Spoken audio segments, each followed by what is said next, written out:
अगर आप आलसी हैं और इस आदत से आप बहुत परेशान हैं, तो आज हम आपको ऐसी कहानी बताएंगे जिससे आपका आलस दूर हो जाएगा।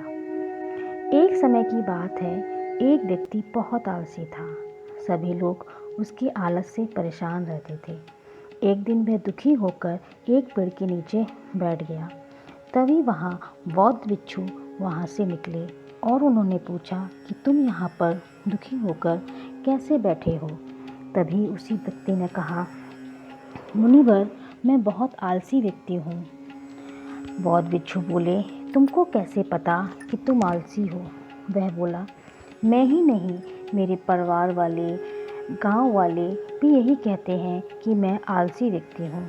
उसकी बात को सुनकर बौद्ध भिक्षु बोले, क्या सबूत है इस बात का कि तुम आलसी हो?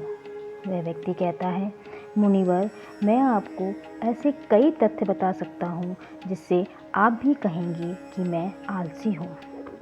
मुनिवर, मुझे पता है कि व्यायाम करना शरीर के लिए लाभकारी है। ये जानते हुए भी मैं सुबह जल्दी नहीं उठता।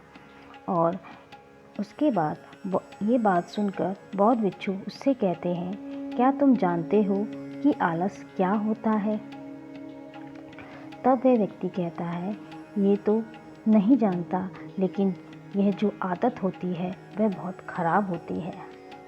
बौद्ध भिक्षु बोले, आलस एक प्रकार का भाव है जिसे हम खुद ही पैदा करते हैं। वह बताते हैं कि आलस दो प्रकार के होते हैं, एक शारीरिक और दूसरा मानसिक। जब हम अपने शरीर को ऐसा भोजन देते हैं जिससे कोई ऊर्जा ना हो, तब हम आलस को जन्म देते हैं। जब तक हमारे अंदर ऊर्जा नहीं होगी, तब तक हम स्फूर्तिवान नहीं बनेंगे। आलस का दूसरा कारण है गलत तरीके से चलना, गलत तरीके से उठना, गलत तरीके से सोना। यह भी आलस का प्रमुख कारण है। शारीरिक आलस का तीसरा कारण है सुबह जल्दी ना उठना। यह सुनकर वह व्यक्ति बोला, मुनिवर, आपने सही कहा। तब बौद्ध भिक्षु बोले, पहले आप अपने सोने का समय निश्चय करें।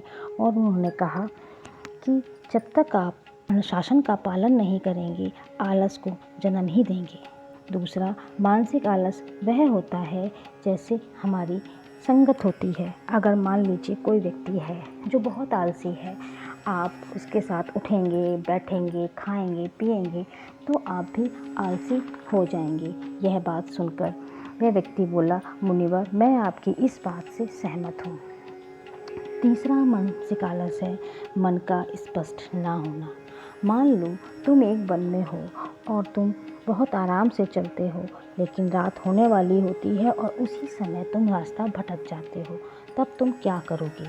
तब वह व्यक्ति बोला, वह हर संभव प्रयास करेगा जिससे वह सही रास्ते पर पहुंच जाए। बौद्ध भिक्षु बोले, अगर तुमको तब भी कोई रास्ता ना मिले, तब क्या करोगे? वह व्यक्ति कहता है कि वह तब भी रास्ता ढूंढेगा, क्योंकि उसके अलावा उसके पास कोई विकल्प नहीं है। तभी बौद्ध भिक्षु उसको समझाते हुए कहते हैं कि जब व्यक्ति के पास कोई विकल्प नहीं होता, तब वह आलस से दूर होता है। आलस भी तब होता है जब उसके पास कई विकल्प होते हैं।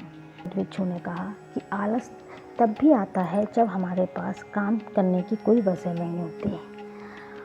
बौद्ध भिक्षु की इन बातों को सुनकर वह व्यक्ति बोला कि मुनिवर, बहुत बहुत धन्यवाद, आपने मेरे अंदर के आलस को दूर कर दिया।